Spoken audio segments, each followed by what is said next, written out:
2. The many experiments on definite time. Since the 2300 days ended in 1844, quite a number of times have been set by different individuals for their termination. In doing this, they have removed the landmarks and have thrown darkness and doubt over the whole Advent movement.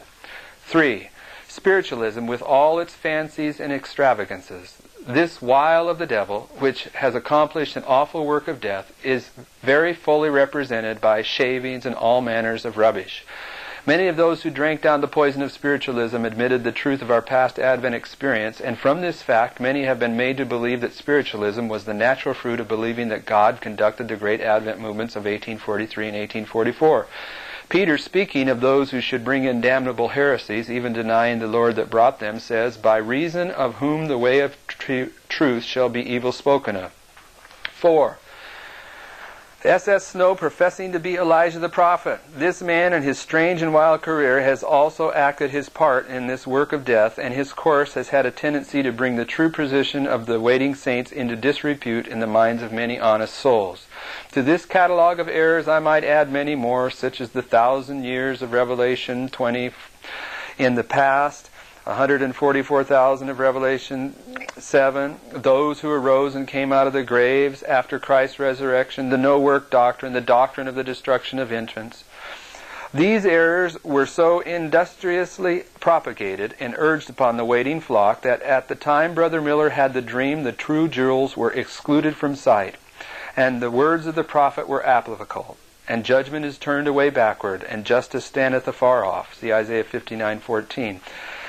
At that time, there was not an Advent paper in the land that advocated the cause of present truth. The Day Dawn was the last to defend the true position of the little flock, but that died a number of months before the Lord gave Brother Miller this dream, and its last dying struggle pointed the weary, sighing saints to 1877, then 30 years in the future, as the time of their final deliverance. Alas, alas, no wonder that Brother Miller, in his dream, sat down and wept over this sad state of things. The casket represented the Advent truth that Brother Miller published to the world, as is marked out by the parable of the 10 virgins. Matthew 25, 1 through 11. First, the time, 1843. Second, the tarrying time. Third, the midnight cry at the 7th month, 1844. And fourth, the shut door.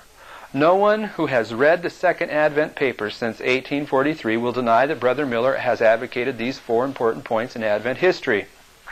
His harmonious system of truth, or casket, has been torn in pieces and scattered among the rubbish by those who have rejected their own experience and have denied the very truths that they, with Brother Miller, so fearlessly preach to the world.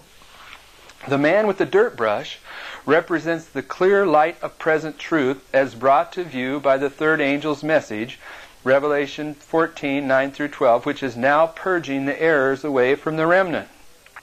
Now, we'll go back to this in a moment, but I want to point out here that James White, when the casket at the end of William Miller's dream is brought out, a larger casket, which the dirt brush man is going to put the jewels back into, he identifies that with the third angel's message, correctly identifying it.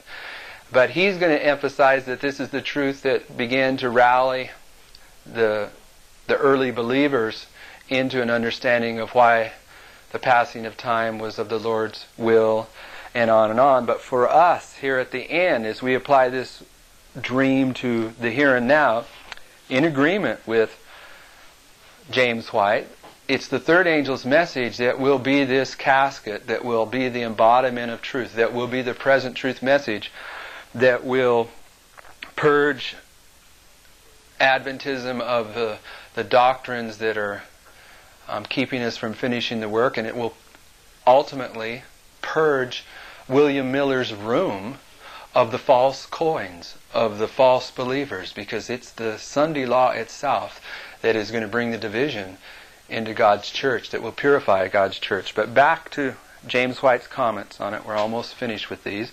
The man with the dirt brush represents the clear light of present truth as brought to view by the third angel's message, which is now purging the errors away from the remnant. The cause of present truth began to revive in the spring of 1848 and has been rising and gaining strength from that time to the present. The dirt brush has been moving, and the errors have been passing away before the clear light of truth, and some of the precious jewels, who but a short time been excluded from sight by darkness and error, now stand in the clear light of present truth.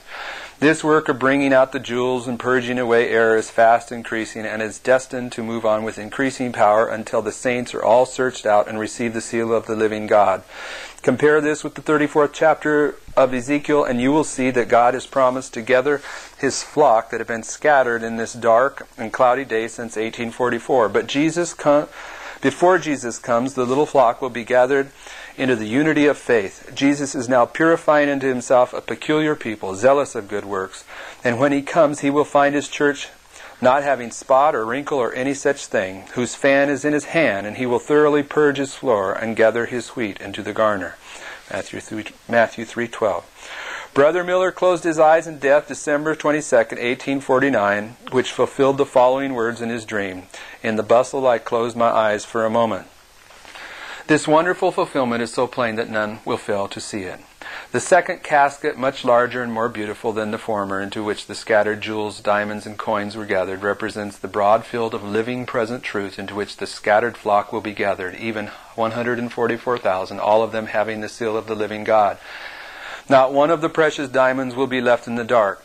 Although some are not bigger than the point of a pin, they will not be overlooked and left out in this day when God is making up His jewels. Malachi 3:16-18.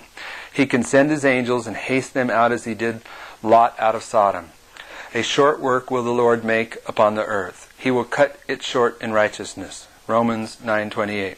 The church will then be pure and without fault before the throne of God, having confessed all their errors, faults, and sins, and having had them washed away by the blood of Christ and blotted out. They will be without spot or wrinkle or any such thing. Then they will shine with 10 times their former glory.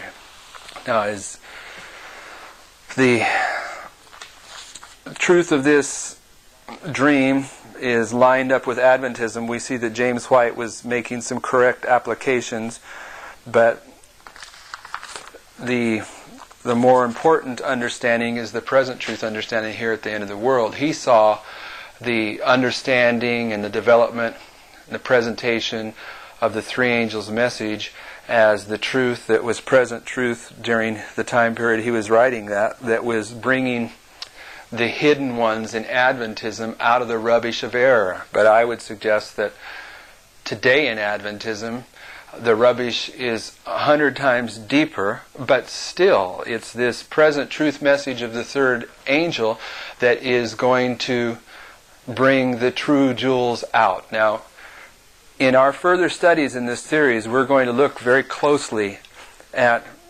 those that are hidden in Adventism, that parallel the 7,000 that Elijah couldn't see. But so please remember that. But I just want you to understand that even though James White believed that back in 1850 this light was already bringing those true believers to the surface, I would say that it has a more direct application to our time as the Sunday law approaches.